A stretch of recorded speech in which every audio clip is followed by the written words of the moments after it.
Bienvenidos todos. Vamos a dar continuidad al tema de la democracia y su antítesis. En la parte final de la lección anterior les comentaba que habíamos analizado lo que era precisamente la democracia, empezando con la definición, los grados de participación, los valores y los principios. Lo que vamos a ver en esta lección es lo contrario a la democracia. Por lo tanto, donde dice la democracia y su antítesis, quiero que ustedes ubiquen, cuando nos referimos a antítesis, lo contrario, lo opuesto. Comenzamos en la parte final de la hoja en la que vamos. Dice lo siguiente: en la teoría de la democracia se suele plantear el problema de qué es lo contrario a la democracia o bien qué no es la democracia.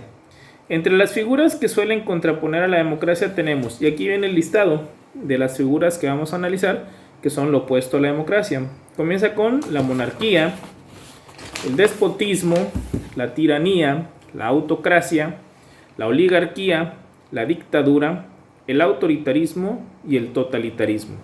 Bueno, entonces quiero que partamos del supuesto, obviamente no supuesto, de lo concreto. Todo lo que acabamos de mencionar ahorita o de enlistar son figuras contrarias a la democracia.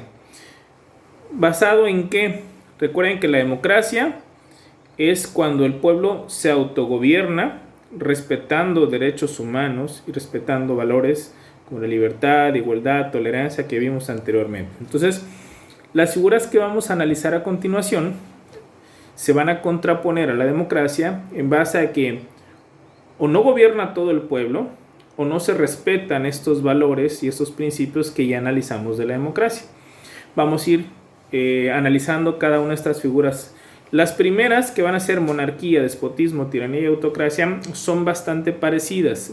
No es que sean bastante parecidas, sino que tienen algo en común, mejor dicho, que es el gobierno de uno, que se contrapone a la democracia en cuanto a que es el gobierno de todos. Cada una de estas va a tener sus variantes, pero repito, lo que va a ser común en estas cuatro figuras es que quien va a gobernar es uno. Hay una figura, hay una persona que está tomando el poder y el poder soberano, por supuesto, y hace y ejerce lo que él quiere. Y en la democracia, quien tiene el poder soberano es el pueblo y se autogobierna. Entonces ahí va a estar la principal contraposición entre lo que es democracia y estas cuatro figuras. Comenzamos. Estos cuatro se engloban en este mismo apartado, derivado de que se oponen a la democracia partiendo de una misma raíz. El gobierno de uno es incompatible con el gobierno de muchos, lo que habíamos mencionado. Incluso si estimáramos que ese uno tuviera origen electoral, no podría concentrar todo el poder, dada la vigencia del principio de división de poderes en el sentido moderno de democracia. ¿Qué implica esta última parte que acabamos de leer? Que aunque alguna persona alcanzara por la vía electoral el ser el titular del ejecutivo en su país, estaríamos hablando de que se tendrían que respetar la división de poderes, es decir, que existiera otro poder para la confección de las leyes, que sería el legislativo, y otro para dirimir controversias, que sería el judicial, pero que no acaparara toda esa fuerza en una sola persona. En estas figuras que vamos a ver, puede ser que alguna persona alcance ser titular del poder ejecutivo por la vía electoral, pero después va acaparando o posicionando de tal forma que llega a ponerse por encima de los otros dos poderes, que terminan solamente por simular que lo son cuando realmente solo obedecen a esta figura, generalmente ya son caudillos, dictadores, déspotas que se van encargando de lo que son las riendas de un país, ¿no? Pero obviamente violentan derechos. Debemos hacer la precisión de que en la actualidad monarquía y democracia resultan compatibles en los regímenes llamados monarquías constitucionales, como España o la Gran Bretaña, porque en ellos el monarca reina pero no gobierna, de modo que en rigor no constituye una forma de gobierno. Aclaro esta parte. Tenemos que hacer una distinción. Nosotros sabemos, y quizás las más conocidas para nuestro país o las más famosas son la reina de Inglaterra y el rey de España. Hay otros gobiernos más, pero otros países que tienen las figuras de un monarca. Pero vamos a analizar estas dos que quizás sean las más mediáticas. En el caso de estos dos países, Inglaterra o la Gran Bretaña tiene una reina, en el caso de España tiene un rey. Como dice aquí en el texto, ellos reinan pero no gobiernan. ¿Qué implica esto? Que las monarquías en estos países han ido hacia una tendencia en la cual el monarca es un jefe de Estado pero no un jefe de gobierno. Lo verán más a profundidad cuando estén en derecho administrativo, pero el jefe de Estado y el jefe de gobierno no realizan las mismas tareas en Inglaterra y en España. En México, el jefe de Estado y el jefe de gobierno se compacta o radica en una sola persona, que es el presidente de la República. Por lo tanto, ahí es ocioso estar haciendo la diferencia entre uno y otro. Pero en el caso de estos dos países, manejan diferentes esquemas. El jefe de Estado o el rey termina haciendo acciones más protocolarias. En el caso de lo que es el jefe de gobierno, que en Inglaterra le llaman primer ministro, es quien verdaderamente va a gobernar, es el que va a tomar las acciones administrativas para ese país. Entonces, lo que sucede generalmente es que el jefe de Estado realiza tareas de protocolo, es decir, no entra a profundidad en temas de administración, sino pues viene siendo una figura protocolaria, accesoria, pero verdaderamente quien va a tomar las determinaciones de gobierno, de administración en ese país, es precisamente un primer ministro que encabeza lo que es el poder ejecutivo en un sistema parlamentario en donde los ministros rinden cuentas precisamente al parlamento. Por lo tanto, las figuras monárquicas, en este caso de la reina Isabel en Inglaterra y el rey Felipe, si mal no recuerdo es el nombre del rey de España, se convierten entonces en unas figuras que en la actualidad ya son muy cuestionadas por la misma gente, por los mismos habitantes de su país, derivado que dicen, bueno, se está dando un presupuesto precisamente para lo que implica la monarquía. Obviamente dinero del pueblo se destina para la manutención de la nobleza, los castillos, la educación de los príncipes, etc. Y en tiempos como los que estamos viviendo en la actualidad, donde hay mucha gente que no tiene trabajo debido a diferentes circunstancias económicas, pues es muy cuestionable que se tengan todavía monarquías, más si se vive ya un esquema que se llama precisamente monarquías constitucionales, en donde el rey ya no gobierna como si gobernaba en la época medieval. Por lo tanto, muchos cuestionan esto y llegan al punto de decir, bueno, que desaparezca el monarca, si al final de cuentas ya no nos gobierna, se está convirtiendo además en una figura de tradición, de turismo, si lo quieren llamar, pero no está teniendo una tarea fundamental para este país, que lo podría hacer simple y sencillamente el jefe del gobierno, llamado primer ministro, que va a llevar las riendas verdaderas del poder ejecutivo y que va a administrar este país, como lo hacen otros tantos países que no tienen reyes, ¿no? Por supuesto. Entonces, en estos países, la monarquía de la que estamos hablando no es esa monarquía a la que nos referimos como contraria a la democracia, porque estas monarquías constitucionales sí son democráticas, derivado a que quien va a llevar las riendas del país, que repito, va a ser este primer ministro, sí es elegido a través, directa o indirectamente, a través del pueblo, por un cierto periodo, y viene renovación. En el caso de los monarcas, recuerden que todavía se mantiene el esquema de linaje, ¿no? El hijo del rey será rey y así sucesivamente, y es para toda la vida o hasta que abdique, es decir, cuando ya no quiera ser rey y renuncie a sus derechos, en este caso de ser rey o reina. Entonces, estas monarquías, por eso viene la aclaración, como Inglaterra, como España, no son opuestos a la democracia, porque ahí sí el gobierno emana del pueblo y para el mismo pueblo a través de estas figuras que se manejan como el primer ministro. Pero en el caso de las monarquías en las que el rey sí gobierna, ahí sí estaríamos en presencia de una monarquía contraria a lo que va a ser la democracia. ¿Cuál es el ejemplo? Viene a continuación, es Arabia Saudita.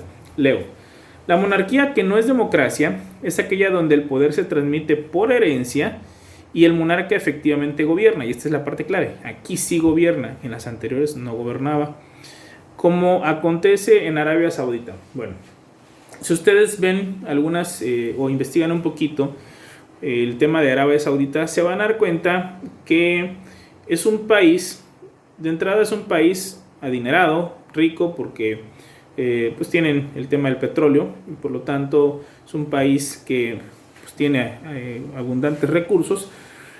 Manejan un sistema monárquico en donde el rey de Arabia Saudita, y ustedes pueden ver algunos videos, se maneja con una gran opulencia, es decir, con un gran despliegue de recursos económicos en donde hacen ver esa abundancia de dinero precisamente. La clave es que aquí en Arabia Saudita, a diferencia de Inglaterra y España, el rey sí gobierna, es decir, él toma las acciones, decide y toma las acciones que se van a ejecutar para efecto de gobernar un país.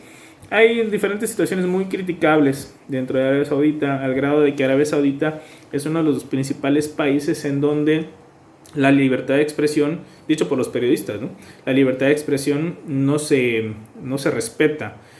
Por lo mismo, en un régimen monárquico, generalmente el monarca va a cometer arbitrariedades de una u otra manera. Entonces, quien tiene el deber de hacerlo saber a la sociedad, de darlo a conocer, de denunciarlo, es precisamente la prensa.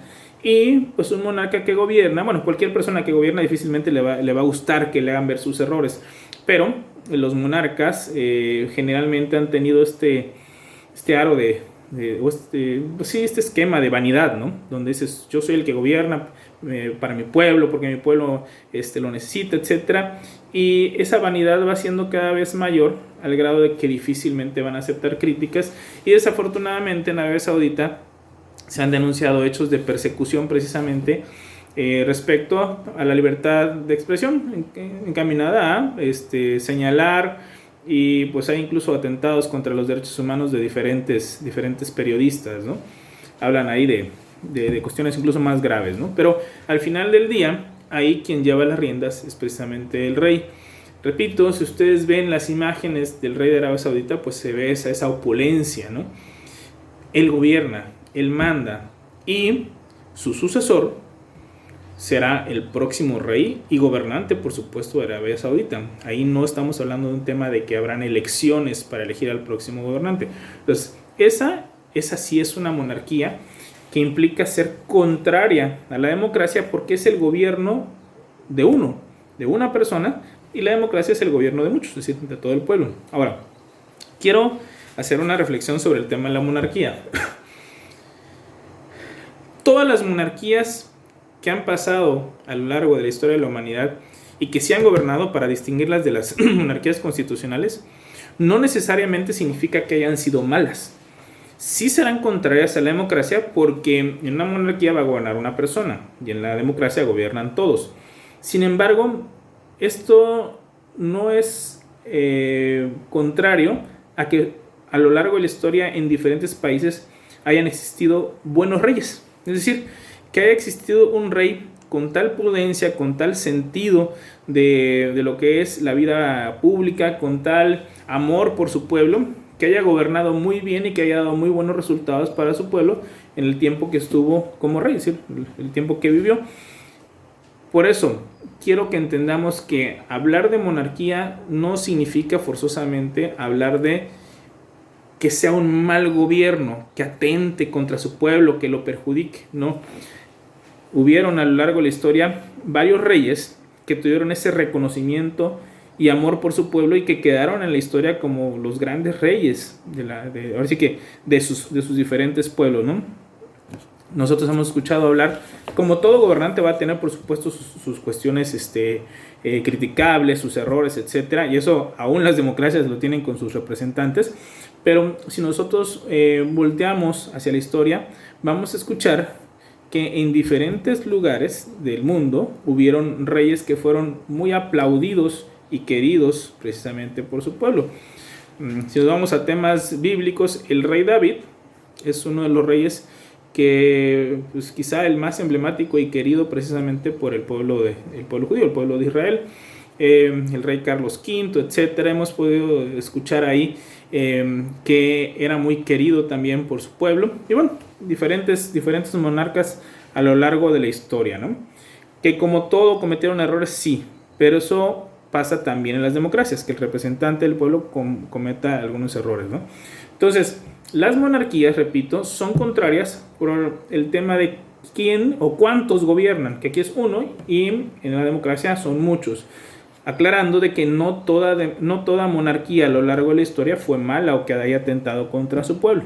Definitivamente no todas fueron malas. Siguiente, el despotismo. Implica el gobierno de un déspota, lo cual añade a la unicidad del gobernante la noción de arbitrariedad y por tanto ausencia de sujeción al derecho.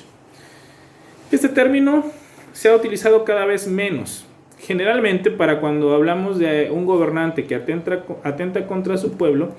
El término que se utiliza mucho en los medios de comunicación ya es dictador. Sin embargo, el déspota, y voy a hacer memoria, recuerden cuando estábamos en primer cuatrimestre, en la materia de sociología, hubo una parte en donde vimos el despotismo ilustrado y hablamos de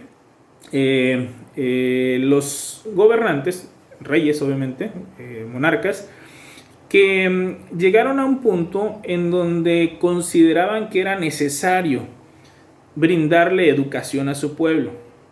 Es decir, ellos decían, necesita educación mi pueblo, necesita aprender a leer, escribir, leer libros, cultivarse más. Sin embargo, ellos decidían qué era lo que iba a leer, aprender, escuchar ese pueblo.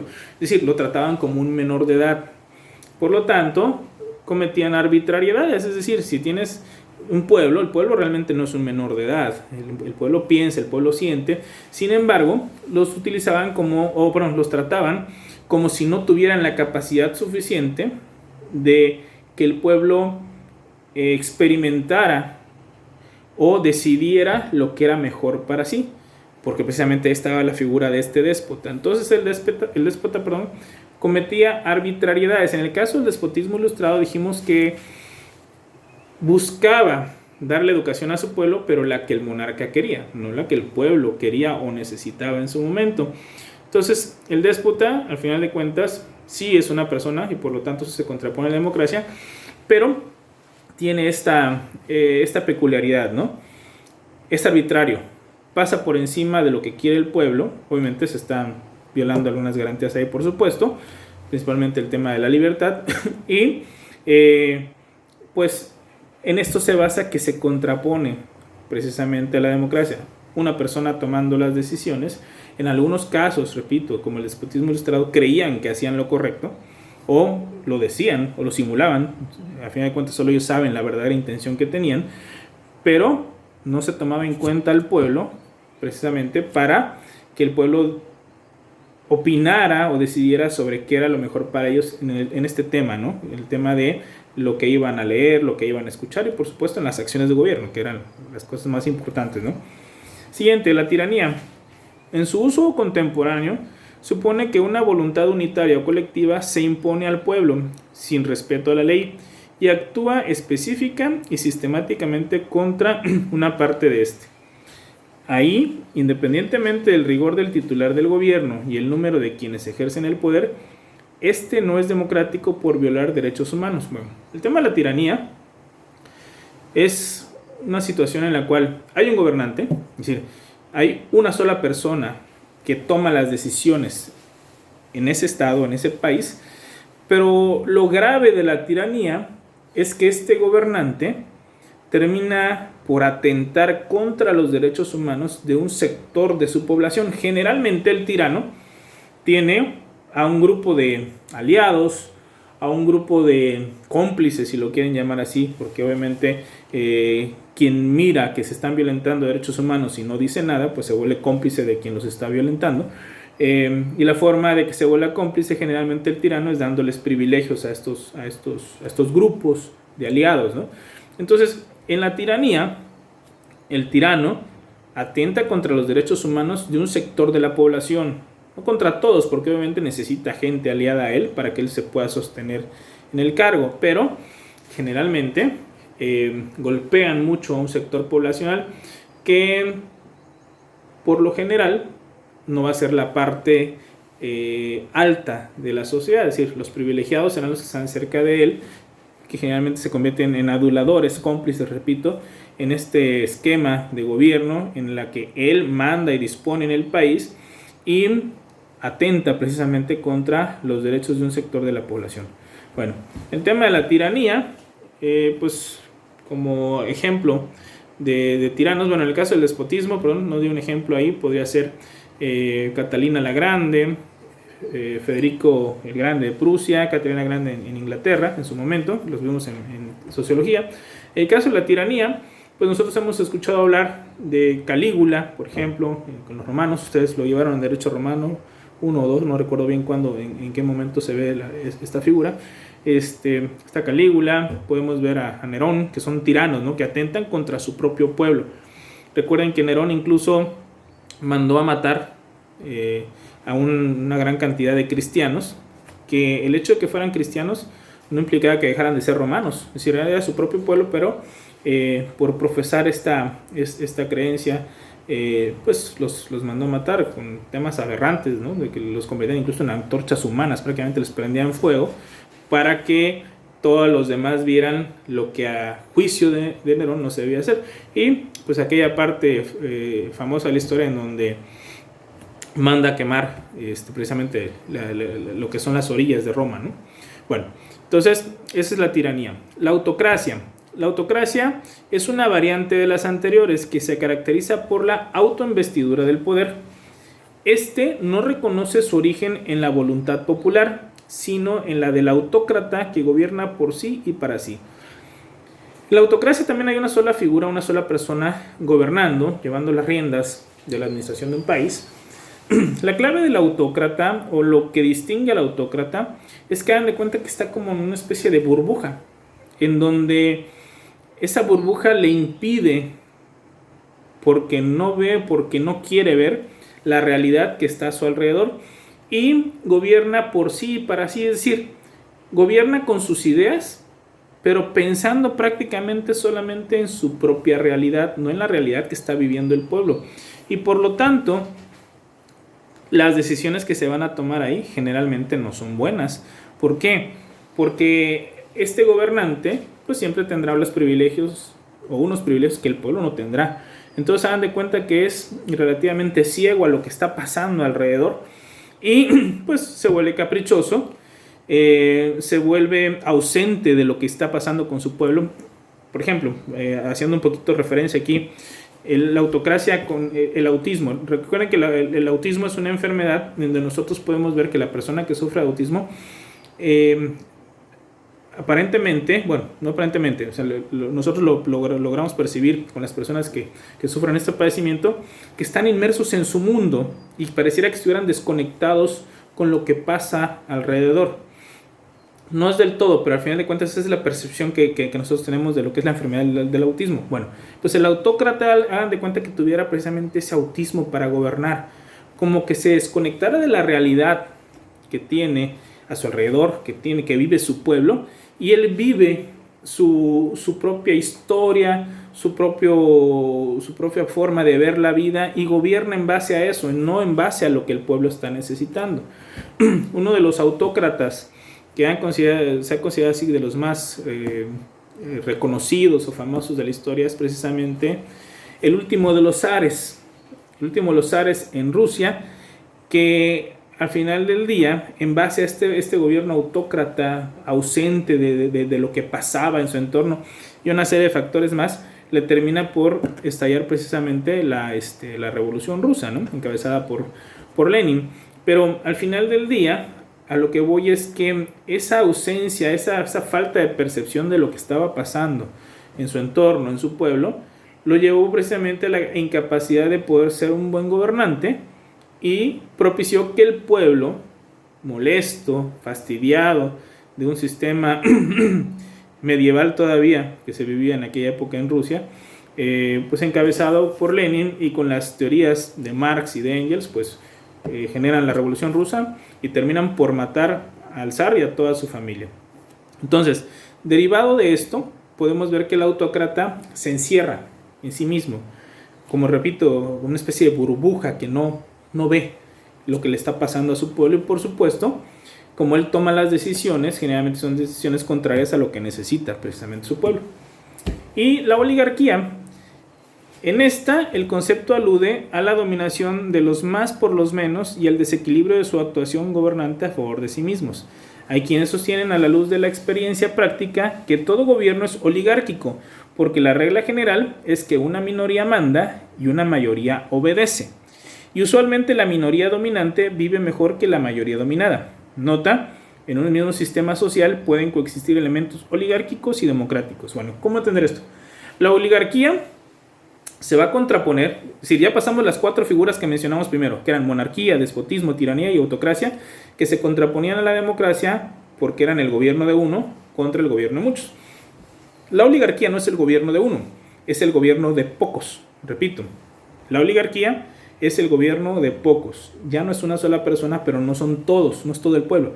Es un grupo pequeñito el que va a gobernar. Generalmente va a ser un sector privilegiado. Ni siquiera podemos hablar de una sola clase. Estamos hablando de un grupo más pequeño en donde van a estar mandando esas personas con esos privilegios que tienen o que gozan y llevan las riendas de lo que es un estado. Pero no es una sola persona, repito, es un grupo sustentado precisamente en ideología, por supuesto, en temas de intereses, complicidades. Como dice acá, genera un desequilibrio, por supuesto, porque pocos gobiernan a muchos. Y, por supuesto, que se va a implantar principalmente los intereses de esos pocos sobre los intereses de la mayoría. Ahora, hay una reflexión que está en el segundo párrafo que dice que hay quienes sostienen que a la luz de la experiencia práctica, es decir, a la luz de lo que vivimos en los sistemas democráticos, todo gobierno es oligárquico, porque la regla general es que una minoría manda y una mayoría obedece, y que usualmente la minoría dominante, o sea, esos pocos privilegiados, vive mejor que la mayoría dominada. Analizamos esto. Y bueno, es lo que dice la nota, ¿no? En un sistema social pueden existir elementos oligárquicos y democráticos. Pensemos en lo que es el sistema democrático de la mayoría de los países del mundo. El pueblo sale a votar, en el caso de nuestro país, millones y millones de mexicanos salen a votar. Y se sale a votar por una persona nada más que encabezará la presidencia de la República. Se sale a votar por 32 personas que se van a hacer cargo de los gobiernos locales, es decir, de las entidades federativas y la Ciudad de México, por supuesto.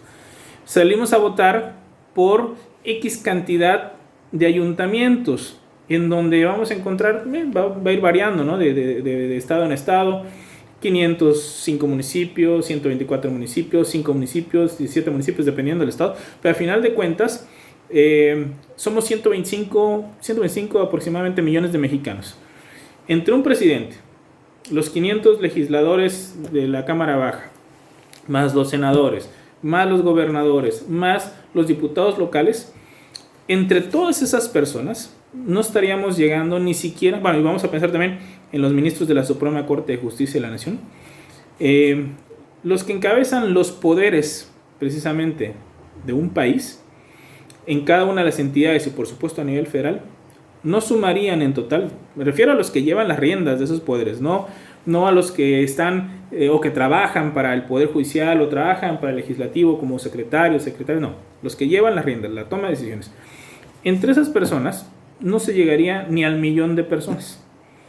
Por lo tanto, estamos hablando de que un grupo pequeño manda sobre el grupo mayor.